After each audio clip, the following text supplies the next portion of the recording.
During this interview, you mentioned your girl a lot. Jordyn Woods is your girlfriend, and you met her through a mutual friend. So you ain't got no problem. Were you nervous?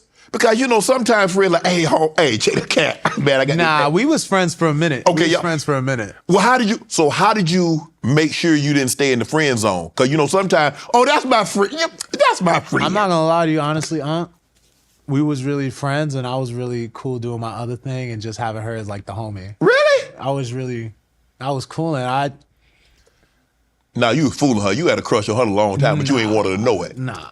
If I did, then obviously I did well. I just was, I don't know. I don't know if it was just the fact that we had a good relationship. Everything was cool. I was doing my own thing. I was cool being where I was in life. Mm-hmm. It just, really everything changed in COVID, and it became more of a deeper understanding of each other from a friend's spot. Like right. She had went through something that I was going through, and like I said, my parents taught me how to shut up and listen. So right. I'm okay talking to people saying I don't know. Mm-hmm. And I needed advice and I needed to learn. And she had the knowledge that you need. That would be the most valuable knowledge and advice I could ever get at a time when I really, really needed it. And she brought me comfort as a friend into the next phase of my life. Right. And that's something that's really tough to find in situations like that when there's extreme amount of discomfort. And ever since then, we was y'all been seeming like y'all inseparable. Man, you know what? Because we was friends, so like it don't feel like a relationship. Nah, it doesn't feel like It just feel like we living life together. Yeah. You know what I'm trying to say? Yes. Yes. And I get to do what I want to do, and she's very open to whatever I want to do because we already been accepted it as friends. So It's like we just kind of we move seamless, mm-hmm. And people when they say they move as one, it's hard to see it. And I think for us, it's just so seamless. We're not trying to be anything else than just, each other's safety net. Right. When you're a public figure, obviously she's in the public eye. Is it hard to date publicly? Because everything, Kat, they were at Fashion Week. They were over here. And then people start these rumors. Yeah. Because there was a rumor that you were seeing somebody else. You're like, come on, bro. Yeah. I got the baddest chick in the game. Why would I help that up? I'm coolin'. I'm good. Life is good for me. But does that get hard? I mean, I think that we both have different, we've both lived in the public eye. Right. We both have different things, different rumors, I swear, that have been completely false. And right. We understand people are going to go with whatever is the most entertaining. Right. And it doesn't have to be the truth. It just needs to sound the best. Mm-hmm. And for us, we know who we are to each other. We know where we stand with each other. We know the life we building. So we not worried about none of that. We just trying to enjoy this moments we got. Life is only so long, right? And and to have this part where you get to live with each other with no aches and pains, and you get to live, life at its fullest and enjoy each other's presence at its highest. I think that's what's making it special for us. We ain't worried about none of that. Right. We just living through each other. We having fun with each other. We just getting the chance to explore the world together. Just came back from Japan. Like we just growing as individuals. That's the coolest part. We're not just like brands, cool, but like us growing as individuals, as a man, as a woman, being better versions of ourselves every day through each other is pretty special. What about a mini brand? Nah. Don't hit me with that. Don't hit me with that. Shout out JT though. Shout out to the new one. But I was just thinking about like a little mini brand. Just a mini brand? Yeah. Just a mini brand? And then a combination of the two brands together, which you know what that mean, Kat? That means I gotta accept my Dominican roots. But we good. We in a good spot. Right. Both of us happy, and we both know what we want. As a former NFL player, I know a thing or two about high performance, and that's why I drive the BMW 7 Series. This car has everything I need. It's big enough, comfortable enough, and luxurious enough to meet even my high expectations. When I'm behind the wheel of the BMW, I'm not just driving a car, I'm driving legacy. What I love most is the precision engineering, cutting-edge technology, and unmatched style. Whether it's spacious interior, the powerful engine, or the smooth ride, BMW makes sure every detail is on point. I trust BMW to deliver the ultimate driving experience, and I know you will too. So why wait? Head over to BMWUSA.com. Check out models like the sporty X3, the all-electric i4. Build your dream car today and join me in experiencing luxury and performance that only the ultimate driving machine can offer. Kat, you throughout this interview, you've touched on it. You talk about a lot of the decisions that you made. Your mom was heavily invested in it. And you trust your mom to the umpteenth because you knew she genuinely, sincerely had your best interest and she would never, ever steer you wrong. When the tragic events happen, are you ever going to be the same? No. I'll be a stronger version than I was that moment. You get stronger. I know time heals all wounds. Mm-hmm. Time also could just make scar tissue. So I just kind of have a scar there, but I became stronger because of that scar. And I know that, my lessons was over. Teach me the game of life. She had taught me everything she needed to teach me. So I'm just taking those teachings and,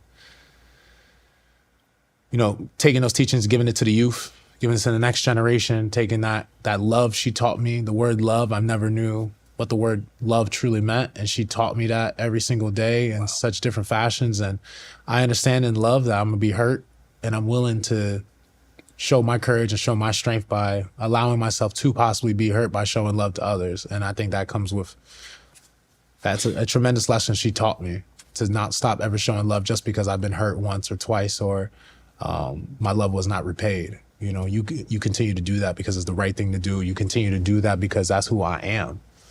At my core, I'm a person who's a servant leader, and I'm here to spread the love she's given me throughout the years of my life and give that to someone else and maybe hopefully change their lives the way she changed my life. There's a saying that says that when you care about somebody as much as you cared about your mom, as much as I cared about my grandmother, is that you never get over it. Mm-hmm. You just get better at dealing with it. Mm-hmm. If you could tell your mom something right now, what would you tell her? I'd just tell her the main thing she want to know. Sister's good. Niece and nephew is good. She got another one now. Okay. Queen is doing amazing. My father's holding up strong. She taught me all the lessons she taught me in being the matriarch of a family.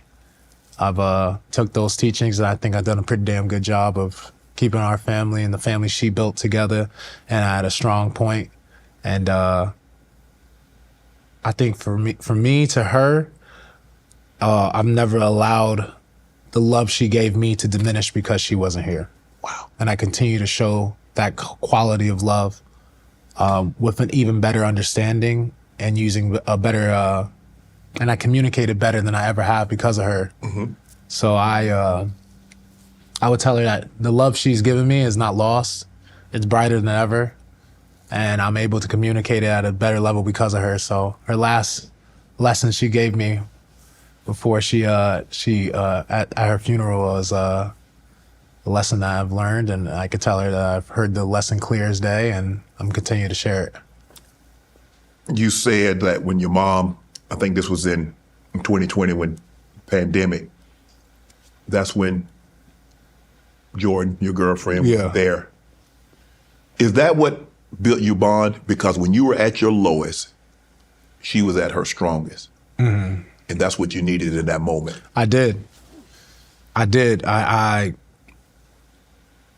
never knew. I've lost people really close to me, but there's a connection that comes with being you never hear a mama's girl. And you never hear of a daddy's boy. Yeah. You always hear a mama's boy, daddy's girl. So correct. you when you lose someone who is always going to be for me as a man, my mom was the first person that showed me love, and it was the first person, and it's the longest relationship I've ever had. Wow. So imagine losing the longest relationship you've ever had. Very first person to tell you I love you. So imagine, breakups. I think everyone who's watching this or behind the cameras and everything, you can understand that when you have a significant other losing you're, breaking up, going separate ways is a tough thing, regardless. So imagine now the longest relationship, the relationship you always knew was going to be solid. You never had to worry about that. All of a sudden it's gone. And you both go separate ways. And it was tough, and I never had dealt with that. And she was just helping me throughout that whole time because she had just lost her father, daddy's girl. And she just lost him tragically to cancer. So to be able to, one, I just thank her for even giving me that time and advice, because that's a sensitive subject to have to bring up, and I need you to help me in the same way. For her to do that, and then secondly, just truly guide me through the process of losing her. It was a help that she knows, I think now, how important that was to me.